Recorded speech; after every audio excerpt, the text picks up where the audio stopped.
اور آج اس قافلے کا ایک فرزند علی گڑھ سعود عالم قاسمی ڈین فیکلٹی آف دینیات کو میں آپ کے سامنے پیش کرتا ہوں، جنہوں نے فن خطابت میں پوری دنیا میں اپنا لوہا منوایا ہے، اور اس وقت تہذیب الاخلاق کے مدیر کی حیثیت سے، ایڈیٹر کی حیثیت سے ان کے قلم کا جادو سر چل کر بولتا ہے، خدا کے واسطے مہر سکوت توڑ بھی دے، تمام شہر تیری گفتگو کا پیاسا ہے۔ پروفیسر سعود عالم۔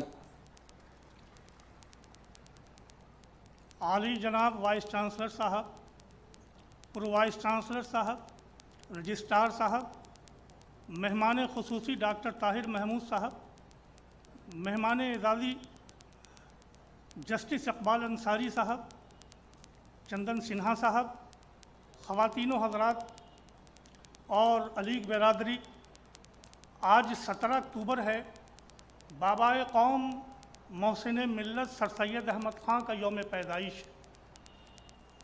یہ دن ہمیں یاد دلاتا ہے کہ ہم سر سید کی قربانیوں کو یاد کریں اور ان کے پیغام کو دنیا کے گوشے گوشے تک پہنچانے کا اہتمام کریں۔ سر سید ایک شخصیت کا نام نہیں، ایک عہد کا نام نہیں، ایک عہد ساز شخصیت کا نام ہے۔ ایسی شخصیت برسوں میں نہیں، صدیوں میں پیدا ہوتی ہے، جو لوح ایام پہ اپنے انمٹ نقوش چھوڑ جاتی ہے۔ مت مجھ کو سہل جانو، پھرتا ہے فلک برسوں، تب خاک کے پردے سے انسان نکلتے ہیں۔ سر سید مختلف الجہاز شخصیت تھے۔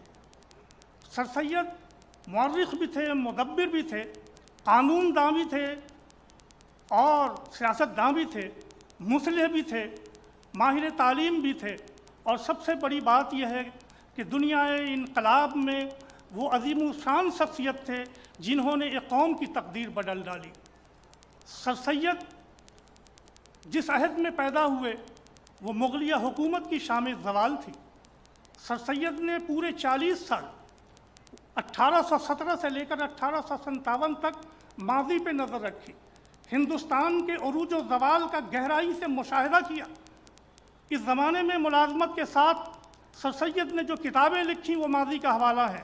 جلاء القلوب لکھی، تسیر فی جر ثقیل لکھی، سلسلۃ الملوک لکھی اور آثار الصنادید لکھی۔ یہ ساری کتابیں ماضی کا حوالہ ہیں۔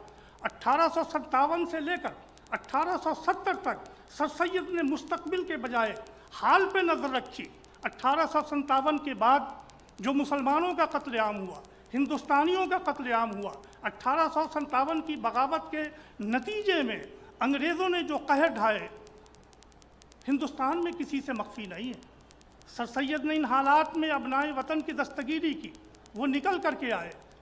اس زمانے میں سر سید نے سرکشی ضلع بجنور لکھی، اسباب بغاوت ہند لکھی، تبین الکلام فی تفسیر التوراۃ والانجیل علی ملت اسلام لکھی، ڈبلیو ہنٹر کی کتاب آور انڈین مسلم کا جواب لکھا، اور صوبہ متحدہ کے گورنر ولیم مور کی کتاب لائف آف محمد کا جواب الخطبات الاحمدیہ کے نام سے لکھا۔ سر سید نے اس زمانے میں اپنی تحریروں میں جس بصیرت اور جس جرأت کا ثبوت دیا، اس کو سلام کرتے ہوئے علامہ اقبال نے کہا، بندہ مومن کا دل بیم و ریا سے پاک ہے، قوت فرما روا کے سامنے بے باک۔ 1870 کے بعد جب لندن سے واپس آئے تو سر سید نے اپنی پوری زندگی قوم کی اصلاح، قوم میں تعلیمی ترقی اور قوم کی بیداری کے لیے لگا دی۔ سر سید کا اصل کارنامہ تعلیمی بیداری پیدا کرنا اور مسلم یونیورسٹی قائم کرنا ہے۔ آج کی نسل سر سید کی قربانیوں کو شاید نہ سمجھ سکے۔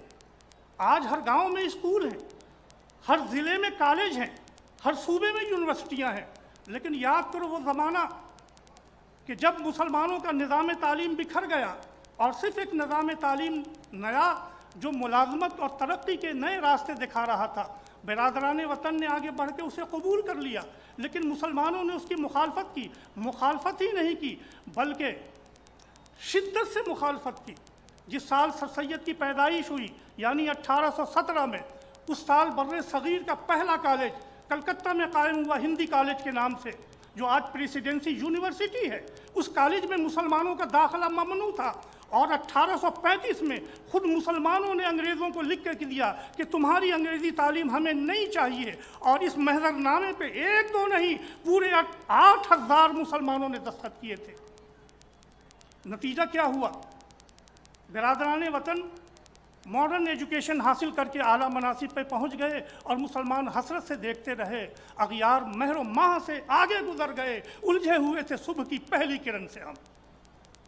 میرے عزیزوں، 1875 میں جب سر سید نے علی گڑھ کے اندر مدرسۃ العلوم قائم کیا، تو میں تمہیں بتاؤں میرے بیٹے اور بیٹیوں کہ پورے ہندوستان میں صرف 20 مسلمان گریجویٹ تھے، جبکہ برادران وطن میں یہ تعداد 850 تھی۔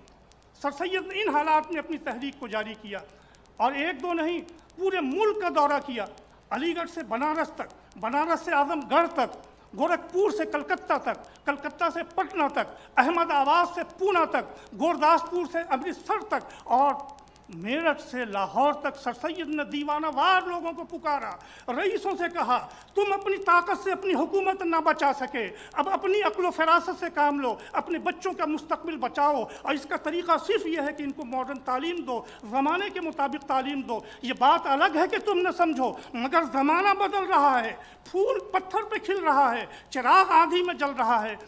اب ان پرانی حویلیوں کے قصیدے لکھنے سے فائدہ کیا؟ نئے زمانے کی روشنی لو، زمانہ کروٹ بدل رہا ہے۔